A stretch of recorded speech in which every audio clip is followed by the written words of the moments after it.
શ્રી ગણેશાય નમઃ. જય માતાજી બહેનો અને ભાઈઓ.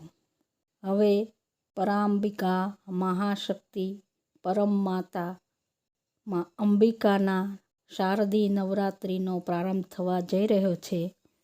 મિત્રો, આપણે જાણીએ છીએ કે નવરાત્રિ વર્ષમાં 4 આવે છે. દરેક ઋતુના સંધિકાળ દરમિયાન નવરાત્રિ હોય છે. જે ઋતુના સંધિકાળની નેગેટિવ ઉર્જા હોય તેને દૂર કરવા માટે એવું કહેવામાં આવે છે કે માતા સાક્ષાત પૃથ્વી પર પધારે છે અને આખી પૃથ્વીને, પ્રકૃતિને, મનુષ્યોને, દરેક પ્રાણીઓને ઉર્જાવાન કરે છે.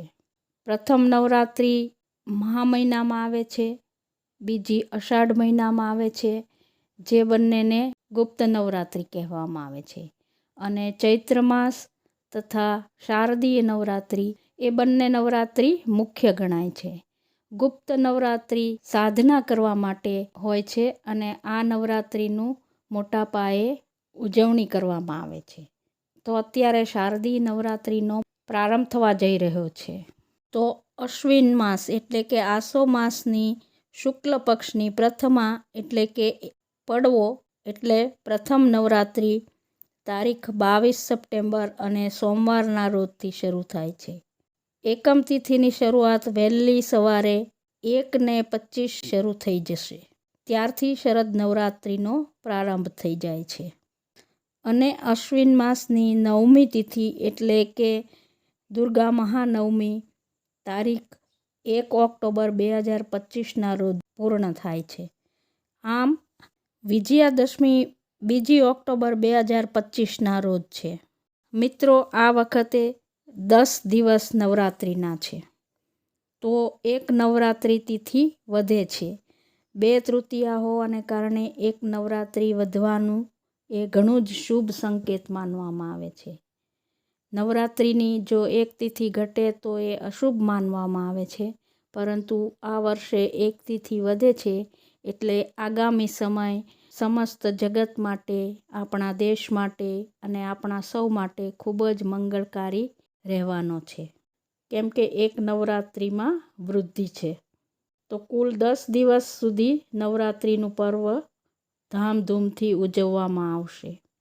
આપણે સૌ પણ અત્યારથી થનગની રહ્યા છે કે ક્યારે માં પધારે, ક્યારે ઘટ સ્થાપન કરીએ, ક્યારે ગરબાનું સ્થાપન કરીએ અને ક્યારે આપણે માતાજીના ગરબા અને ગુણગાન ગાઈએ.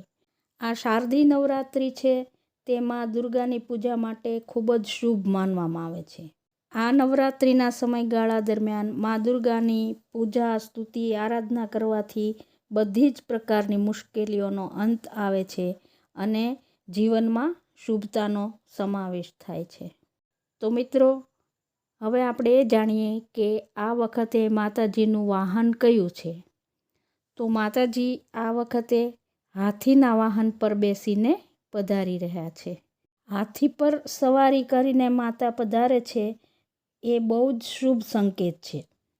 કેમ કે હાથીની સવારી પર આવે માતા તો એ સંકેત મળે છે કે વર્ષા ખૂબ સારી થશે, ખેતીમાં વૃદ્ધિ થશે, દૂધનું ઉત્પાદન વધશે અને દેશમાં ધન ધાન્યની સમૃદ્ધિ થશે.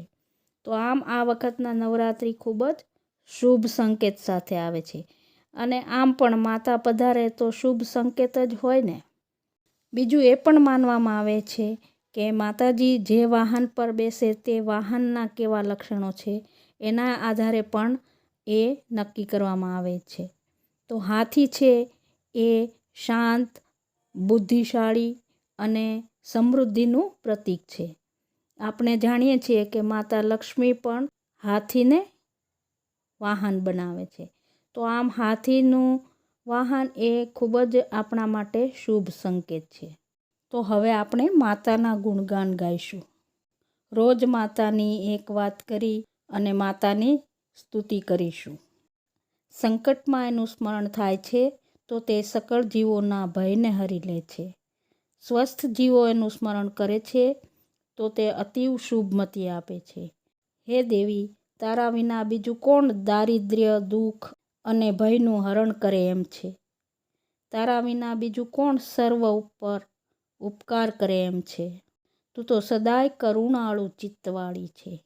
તો આપણે સૌ આશા રાખીએ કે આ વખતની નવરાત્રિ આપણા અને આપણા દેશ માટે શુભતા લાવે અને આખું વર્ષ આપણે આનંદ કિલ્લોલ કરીએ અને સુખ સમૃદ્ધિ અને ધર્મની રીત રિવાજ મુજબ રહેતા થઈએ. મિત્રો, આપણે રોજ આ ચેનલમાં માતાજીની કોઈ પણ એક સ્તુતિ કે કથા વાર્તા રજૂ કરીશું. આપ સૌ મિત્રોને ફરીવાર અનુરોધ છે કે આપણી આ ચેનલને લાઈક કરી દેજો અને આપના પરિવાર તથા મિત્રોમાં શેર પણ જરૂર કરજો. અને હા, જો આપને કોઈ માર્ગદર્શન આપવું હોય તો આપ કોમેન્ટ પણ કરી શકો છો. આપની કોમેન્ટ ખૂબ જ આવકાર્ય રહેશે. કાલથી આપણે મળીશું માં જગદંબાની કોઈ એક વાત કે સ્તુતિ સાથે. આપ જરૂરથી જોતા રહેજો અને ચેનલ તમે સબસ્ક્રાઈબ કરીને ઓલ નોટિફિકેશન બેલ પ્રેસ કરી દેશો તો તમને નોટિફિકેશન પણ મળી જશે. ફરી મળીશું માતાની કોઈ બીજી વાત સાથે. ત્યાં સુધી આપ સૌને મારા જય માતાજી.